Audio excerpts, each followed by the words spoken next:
ദൈവത്തിലുള്ള യഥാർത്ഥ ജീവിതം പോഡ്കാസ്റ്റിലേക്ക് സ്വാഗതം. ഇന്നും നമ്മോട് സംസാരിക്കുന്ന ദൈവത്തിന്റെ വാക്കുകൾ ഇവിടെ നാം ശ്രവിക്കുന്നു.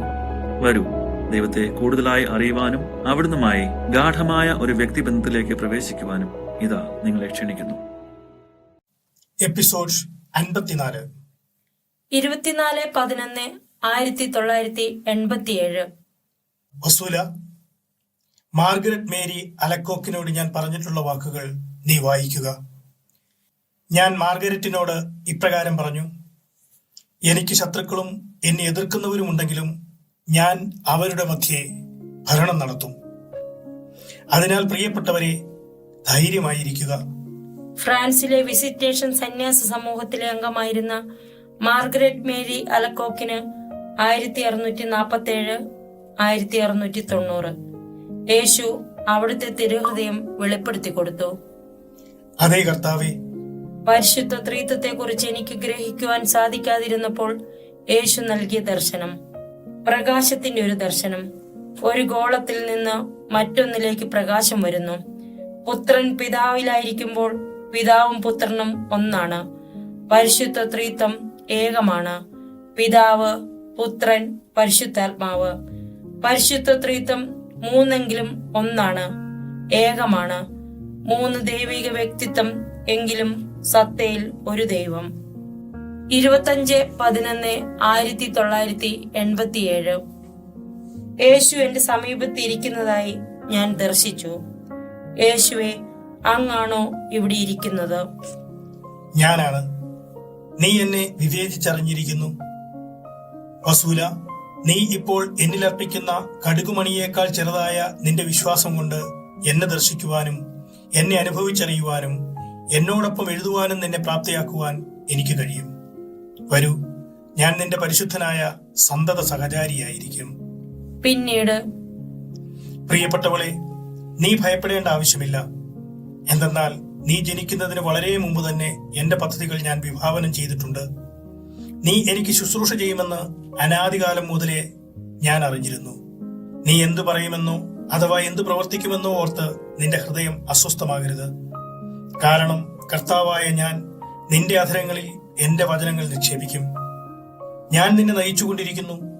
നീ എന്നിലാണ്, നീ എന്റെ സ്നേഹത്തിലാണ്. ഞാൻ നിന്നെ വിശുദ്ധീകരിച്ചിരിക്കുന്നു. നീ അനുഗ്രഹിക്കപ്പെട്ടിരിക്കുന്നു.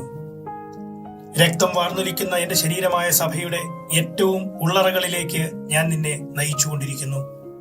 എന്റെ ഇഷ്ടം നിറവേറ്റിക്കൊണ്ട് എന്റെ അഭിലാഷങ്ങൾ പൂർത്തിയാക്കുക.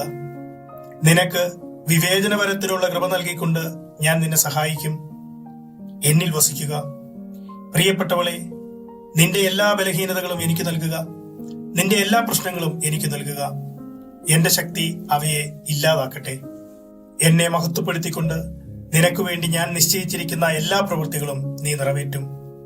എന്നെ വിശ്വസിക്കുക, ഞാൻ നിന്നെ താങ്ങി നിർത്തും. എന്റെ കരത്താൽ അനുഗ്രഹിക്കപ്പെട്ടവളെ, ഞാൻ നിന്നെ എന്റെ ഹൃദയത്തിൽ സൂക്ഷിക്കുന്നത് പോലെ നീയും എന്നെ നിന്റെ ഹൃദയത്തിൽ സൂക്ഷിക്കണം. മറ്റുള്ളവരെ പ്രചോദിപ്പിക്കുവാൻ നിനക്ക് കഴിയേണ്ടതിന് എന്റെ ഹൃദയത്തിൽ നിന്നുള്ള കൃപ കൊണ്ട് നിന്റെ ഹൃദയത്തെ നിറയ്ക്കുക. കർത്താവായ ഞാൻ നിന്നെ പരിപോഷിപ്പിക്കും. എന്നെ വിശ്വസിക്കുക, ആത്മവിശ്വാസം അനുഭവിക്കുക. പ്രിയപ്പെട്ടവളെ, വരൂ, വന്ന് എന്നിൽ വിശ്രമിക്കുക. കർത്താവായ ഞാൻ നിന്റെ എല്ലാ ഉദ്യമങ്ങളെയും അനുഗ്രഹിക്കുന്നു. വസൂല, എന്റെ കരം പിടിക്കുക. എന്റെ കരം പിടിച്ച് എന്നെ അനുഗമിക്കുക. യേശു എന്റെ അന്തരാത്മാവിനെ നയിച്ചു. യേശു എന്നെ വലിച്ചു കൊണ്ടുപോയി. അവിടുന്ന് എന്നെ വിശുദ്ധ പത്രോസിന്റെ ബസിലിക്കയിലേക്ക് കൊണ്ടുപോയി. അവിടുന്ന് കൈ നീട്ടി ചൂണ്ടുവിരൽ കൊണ്ട് ഏകാന്തനായി ഇരിക്കുന്ന ഒരാളെ എനിക്ക് കാണിച്ചു തന്നു. അദ്ദേഹം ജോൺ പോൾ 2 മാർപ്പാപ്പയായിരുന്നു. അദ്ദേഹം തനിയെ ധ്യാന നിമഗ്നനായി ഇരിക്കുകയായിരുന്നു. വസൂല, നീ കാണുന്നുണ്ടോ? അവൻ കാത്തിരിക്കുകയാണ്. അവൻ കാത്തിരിക്കുന്നു. പിതാവേ, അങ്ങയുടെ പദ്ധതികൾ നിറവേറട്ടെ. ആമേൻ. എഴുതപ്പെട്ടിട്ടുള്ള എന്റെ എല്ലാ സന്ദേശങ്ങളും അദ്ദേഹത്തിന് കൊടുക്കണം. പ്രിയപ്പെട്ടവളെ, വരൂ, സമയം സമാഗതമായിരിക്കുന്നു. ഭയപ്പെടരുത്. ഞാൻ നിന്റെ മുന്നിലുണ്ടെന്ന് ഓർക്കുക. ഞാൻ ആരംഭിച്ചതും അനുഗ്രഹിച്ചതുമായ എല്ലാം ഞാൻ പൂർത്തീകരിക്കും. സ്നേഹം നിന്നെ സ്നേഹിക്കുകയും നയിക്കുകയും ചെയ്യുന്നു. നിന്റെ കരം എന്റെ കരത്തിനുള്ളിൽ സൂക്ഷിക്കുക. നമ്മൾ അതേ കർത്താവേ, നമ്മൾ ഒരുമിച്ച് യേശുവെ, ഞാൻ അങ്ങയെ എത്രയധികം സ്നേഹിക്കുന്നു. യേശു നമുക്ക് നൽകുവാനായി അവിടുത്തെ ഹൃദയം അവിടുത്തെ ഉള്ളം കയ്യിൽ പിടിച്ചുകൊണ്ട് ഇതാ വരുന്നു. സാത്താന്റെ വലകളിൽ നിന്ന് നമ്മെ രക്ഷിക്കുന്നതിന് സ്നേഹമായ യേശു അവിടുത്തെ ഹൃദയവുമായി ഇതാ നമ്മുടെ അടുക്കിലേക്ക് വരുന്നു. കർത്താവെ, ഞാൻ അങ്ങയെ സ്നേഹിക്കുന്നു. പ്രിയപ്പെട്ടവളെ, ഇതെല്ലാം കണ്ടിട്ട് എനിക്ക് എങ്ങനെ നിന്നെ വിട്ടുപോകാൻ കഴിയും? എന്റെ പൂർണ്ണ ഹൃദയത്തോടെ ഞാൻ നിന്നെ സ്നേഹിക്കുന്നു. എന്റെ പൂർണ്ണ ഹൃദയത്തോടെ ഞാൻ നിങ്ങൾ എല്ലാവരെയും സ്നേഹിക്കുന്നു. ഞാൻ യേശുവിന്റെ ഹൃദയം അനുഭവിച്ചറിഞ്ഞു. അവർണ്ണനീയമായ സ്നേഹമാണ് യേശുവിന് നമ്മോടുള്ളത്. 28/11/1987. കുഞ്ഞെ, എന്റെ പൂന്തോട്ടം അലങ്കരിക്കുക. ഇപ്പോഴത്തെ സ്ഥിതിയിൽ വരൾച്ച മാത്രമാണ് ഞാൻ കാണുന്നത്. വരൾച്ച എന്റെ പൂന്തോട്ടത്തിന് മേൽ ഭരണം നടത്തിക്കൊണ്ടിരിക്കുന്നു. ഉഷ്ണക്കാറ്റ് വീശിക്കൊണ്ടിരിക്കുന്നു. പൂന്തോട്ടത്തിൽ അവശേഷിച്ചിരിക്കുന്നവയെ കൂടെ അത് ഉണക്കിക്കളയും. എന്റെ പുഷ്പങ്ങൾക്ക് ജലസേചനം അത്യാവശ്യമായിരിക്കുന്നു. അല്ലാത്ത പക്ഷം ഓരോ ചെടിയും നശിച്ചു പോകും. പൂക്കാലത്ത് എന്റെ പൂമൊട്ടുകൾ വിരിയുകയില്ല. ഒന്നിനു പിന്നാലെ മറ്റൊന്നായി അവയെല്ലാം നശിച്ചു പോകും. എന്റെ മക്കൾ ഇതൊന്ന് കേട്ടിരുന്നെങ്കിൽ. എന്റെ ദൈവമേ, ഒരു തീരുമാനത്തിലെത്തുവാൻ എന്താണ് ഇത്ര ബുദ്ധിമുട്ട്? എന്തുകൊണ്ടാണ് ഇക്കാര്യത്തിനു വേണ്ടി മാസങ്ങളും വർഷങ്ങളും കാത്തിരിക്കേണ്ടത്? പരസ്പരം സ്നേഹിക്കുന്നതിനും ഒരു കുടുംബമായി ഐക്യപ്പെടുന്നതിനും യഥാർത്ഥത്തിൽ ഇത്രമാത്രം ബുദ്ധിമുട്ടുണ്ടോ? ഇവർ തന്നെയല്ലേ എല്ലാവരും പരസ്പരം സ്നേഹിക്കണമെന്നും ത്യാഗം അനുഷ്ഠിക്കുന്നതിനും ദാനധർമ്മം ചെയ്യുന്നതിനും പഠിക്കണമെന്ന് ഞങ്ങളെ പഠിപ്പിക്കുന്നത്? സഭകൾ ഐക്യപ്പെടുന്നതിന് വർഷങ്ങൾ വേണ്ടിവരുമോ?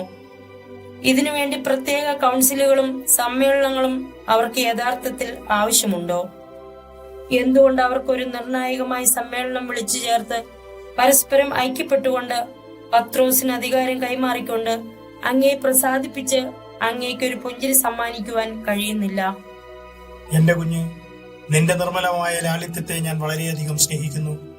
നീ ചിന്തിക്കുന്ന വിധം ശിശു സഹജമായ ബാലിശമാണ്. കുഞ്ഞുങ്ങൾ എന്റെ ബലഹീനതയാണ്. നിനക്കറിയാമല്ലോ, കുഞ്ഞുങ്ങൾ തമ്മിൽ വഴക്കിടുമ്പോൾ അവരുടെ ഭിന്നത അധിക സമയം നീണ്ടു നിൽക്കുന്നില്ലെന്ന്. കാരണം അവർക്ക് വൈരമില്ല. മകളെ, ഇവർ കുഞ്ഞുങ്ങളല്ല. ഒരിക്കൽ അവർക്കുണ്ടായിരുന്ന എല്ലാ നിഷ്കളങ്കതയും അവർക്ക് നഷ്ടമായിരിക്കുന്നു. അവരുടെ ലാളിത്യവും വിശുദ്ധിയും അവർക്ക് നഷ്ടപ്പെട്ടിരിക്കുന്നു. അതിനു പകരമായി നിഷ്കളങ്കതയുടെ സ്ഥാനത്ത് വൈരവും, ലാളിത്യത്തിന്റെ സ്ഥാനത്ത് വ്യർത്ഥാഭിമാനവും, പരിശുദ്ധിയുടെ സ്ഥാനത്ത് അശുദ്ധിയും, വിനയത്തിന്റെ സ്ഥാനത്ത് മതഭ്രാന്തും അവർ പടുത്തുയർത്തിക്കൊണ്ടിരിക്കുന്നു. കുഞ്ഞെ, ഇക്കാരണത്താലാണ് യേശുവായ ഞാൻ എങ്ങനെയുള്ളവനാണെന്ന് അവരെ ഓർമ്മിപ്പിക്കുവാൻ അവരുടെ ഇടയിലേക്ക് ഇറങ്ങി വരുന്നത്. നഗ്നപാതനായി വിനയാന്വിതനായി ഞാൻ വരും. ഞാൻ എന്റെ സ്വന്തം ഭവനത്തിൽ പ്രവേശിച്ച് മുട്ടുകുത്തിക്കൊണ്ട് എന്റെ സമർപ്പിതരായ ശുശ്രൂഷകരുടെ പാദങ്ങൾ കഴുകും. വസൂല, കരയരുത്. ഇതെല്ലാം ഐക്യത്തിനു വേണ്ടിയാണ്. ഞാൻ നിന്നെ ഉപയോഗപ്പെടുത്തട്ടെ. ഇത് യേശുവായ ഞാനല്ല എന്ന് അവർക്ക് ഇത്തവണ നിഷേധിക്കുവാൻ കഴിയുകയില്ല. കാരണം ഞാൻ ഇക്കാര്യം സംഭവിക്കുന്നതിന് മുമ്പ് തന്നെ മുൻകൂട്ടി പറഞ്ഞിരിക്കുന്നു. എന്റെ ദാസനായ 23-ാം ജോൺ മാർപ്പാപ്പയ്ക്ക് ഞാൻ നൽകിയ പ്രചോദനങ്ങൾ അടങ്ങുന്ന പുസ്തകത്തിന്റെ ഒരു ഭാഗം വായിക്കുവാൻ ഞാൻ നിന്നെ ഇടയാക്കിയല്ലോ. അതിന്റെ ബാക്കി ഭാഗം.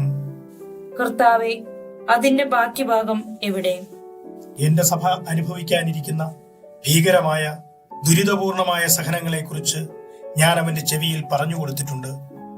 യേശുവായ ഞാൻ നിങ്ങളെല്ലാവരെയും സ്നേഹിക്കുന്നു. എന്നിൽ വസിക്കുക, എന്റെ സ്നേഹത്തിൽ വസിക്കുക.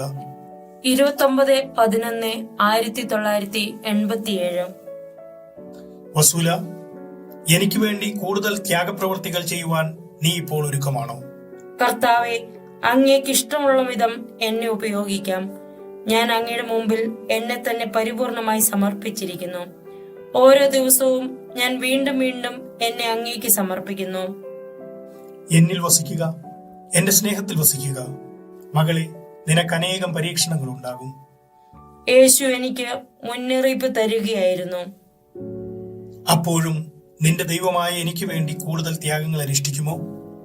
മുന്നറിയിപ്പ് നൽകിയതിനു ശേഷം, ദൈവം എന്റെ സ്വാതന്ത്ര്യം സ്വീകരിച്ചതിനു ശേഷം എന്നോട് വീണ്ടും ഇപ്രകാരം ചോദിക്കുന്നു: എന്റെ ദൈവമേ, എന്റെ ജീവിതത്തെ അങ്ങയുടെ കരങ്ങളിലേക്ക് സ്വീകരിച്ചാലും അങ്ങയുടെ തിരുഹൃദയത്തിന്റെ അഭീഷ്ടമനുസരിച്ച് എന്നോട് പ്രവർത്തിച്ചു കൊള്ളുക.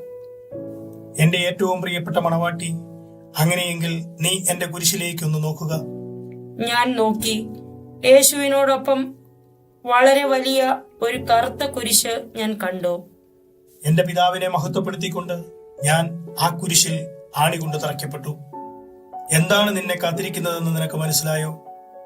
കർത്താവായ ഞാൻ എന്റെ ഈ കുരിശ് നീയുമായി പങ്കുവയ്ക്കും. നിനക്ക് സഹിക്കുവാൻ സാധിക്കുന്നതിന്റെ പരമാവധി സഹനങ്ങൾ നീ വഹിക്കും. കുഞ്ഞെ, നിന്റെ സഹനശേഷി ഞാൻ വർദ്ധിപ്പിക്കും.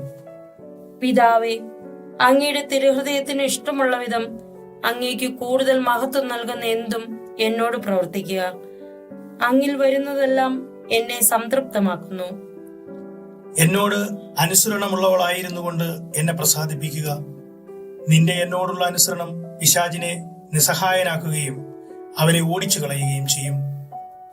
30/11/1987. യേശുവേ, ഇത് ഞാനാണ്. യേശുവായ ഞാൻ നിങ്ങൾ എല്ലാവർക്കും ഉറപ്പു തരുന്നു, എന്റെ സഭ ഐക്യപ്പെട്ട് ഒന്നായിത്തീരും. പ്രിയപ്പെട്ടവളെ, എന്നോട് വിശ്വസ്തയായിരിക്കുക, എന്നിൽ വിശ്വാസമർപ്പിക്കുക, ആത്മവിശ്വാസമുള്ളവളായിരിക്കുക.